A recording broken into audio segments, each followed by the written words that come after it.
सलाम नमस्ते सत श्री अकाल। इस वक्त लखनऊ में मौजूद हैं हम। कहा जाता है दिल्ली की कुर्सी का सफ़र यूपी के लखनऊ से होकर गुजरता है और 27 इलेक्शन में तकरीबन 1.5 साल है। 1.5 साल सुनने में आपको ज़्यादा लग रहा होगा, लेकिन सियासी पार्टियों के लिए ये 1.5 साल बहुत कम अरसा है। यहाँ पर एक MIM का प्रोग्राम हो रहा है, हमारे साथ कुछ MIM के कार्यकर्ता हैं। आइए हम इनसे बात करते हैं कि MIM का मिशन क्या है, क्या कहेंगे। हम जो है ये मॉडल तेलंगाना का यहाँ चाहते हैं, जहाँ पे अपनी ताकत हो और अपनी तेलंगाना मॉडल चाहते हैं या अवैसी जी का मॉडल चाहते हैं? तेलंगाना में टी राजा सिंह भी हैं, लेकिन तेलंगाना में हमारी 7 विधायक के बाद भी हमारी हिस्सेदारी है। अब आपने देखा होगा शपथ समारोह में कौन बैठे थे, ओवैसी साहब बैठे थे चेयरपर्सन पे। तो ये बात हम देखना चाहते हैं जहाँ हमारी साझेदारी हो। हम किसी सेकुलर पार्टी से गुरेज नहीं कर रहे, लेकिन हमारा यूज एंड थ्रो ना हो, हमारी अपनी हिस्सेदारी। ये बात आपने कही है, यूज एंड थ्रू ना हो। आजम खान के बारे में मैं सिर्फ नाम लूंगा, बाकी आप कहिए, मैं कुछ नहीं कहूँगा। अब आजम खान को पूरी तरह यूज किया गया। आजम खान ने पूरी तरह मुस्लिम कम्युनिटी को जोड़ा, लेकिन उन पर कहीं कोई प्रदर्शन हुआ? हमारे अखिलेश भैया ने कुछ किया? अगर वो चाहते तो जिस तरह उन्होंने अभी हाईवे जाम कर दिया था सुमन जी के मामले में, इसी तरह चाहते तो सारे जिलों में आजम खान पे विरोध होता, लेकिन उन्होंने ऐसा नहीं किया। आज भी देखो हर जगह विधायक जो वोट मिलता है उसका 60% 70% वोट मुस्लिम होता है अखिलेश जी को, लेकिन वर्ग वहाँ नहीं होता। कहते हैं इनकी मजबूरी है मुस्लिम होना ही, क्योंकि वहाँ पे अपनी बात नहीं रखी जाती, वहाँ यूज किया जाता है लेकिन पावर से नहीं दिए जाते। कुछ हद तक जनाब मुलायम सिंह यादव जी ने उसको निभाया, लेकिन हमारे अखिलेश भैया कुछ भी नहीं निभा रहे।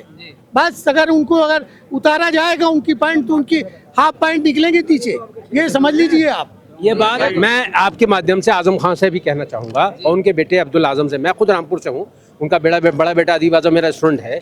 देखिए, मैं कहूँगा कि अपनी झोपड़ी की बादशाहत दूसरे के महल से गुलामी से अच्छी होती है। खुद वो महसूस कर लें। उन्होंने 35-36 साल समाजवादी को समाजवादी बनाया। आज उनके साथ क्या हो रहा है, उनकी औलाद के साथ क्या हो रहा है, उनकी बीवी के साथ क्या हो रहा है। आज क्या समाजवादी इतनी कमज़ोर है? एक बहुत मजबूत, जैसे अभी हमारे भाई ने कहा कि हमें यूज ऑन थ्रो होना अब नहीं। और दूसरी एक बात बता दूं, बहुत से हमारे मुसलमान भोले भाले भाई या हमारे सो कॉल्ड जो इंसानियत पसंद भाई हैं, वो समझते हैं कि हम सरकार नहीं बना सकते। देखिए, politics is the art of impossible, it is not the game of numbers.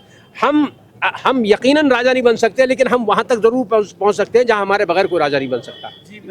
तो अच्छा, आप टीचर लग रहे हैं हमें। मैं टीचर तो नहीं हूँ, मैं सामाजिक कार्यकर्ता हूँ और असद ओवैसी साहब की पार्टी का सिपाही हूँ। अच्छा, मेरा एक सवाल है, थोड़ा तल्ख सवाल है। बिल्कुल पूछिए। मुस्लिम कम्युनिटी के जो रहनुमा है, जिन्हें आलिम, स्कॉलर इंग्लिश में जी और भी बहुत सारे लफ्जों से कहा जाता है, जी, वो एक मंच पे खड़े होकर कहते हैं हमें सियासत से कोई लेना देना नहीं। उस वर्ग के बारे में आपका क्या? हाँ, ये एक मैं समझता हूँ बहुत सोची समझी साजिश थी जो हमारे दरमियान रची गई थी।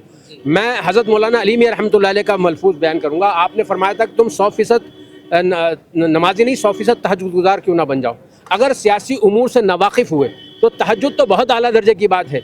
नमाजों के भी लाले पड़ जाएंगे, मस्जिदों में ताले पड़ जाएंगे। और जॉर्ज बर्नार्ड शॉ ने कहा था, if good people do not enter the politics then they should be ready to be govern by the bad people. इसलिए सियासत में तो आना चाहिए। देखिए, सियासत गंदी हो रही है, हाँ, इसको जरूर बदलना चाहिए। लेकिन अगर हम सिर्फ रोते रहेंगे, इसको गालियां बकते रहेंगे, सियासत गंदी चीज़ है। अरे भाई, अगर कोई चीज़ गंदगी में पड़ा है, अगर हम हाथ से नहीं उठाएंगे तो कैसे साफ होगी? और अच्छे लोग नहीं आएंगे तो सियासत कैसे साफ होगी?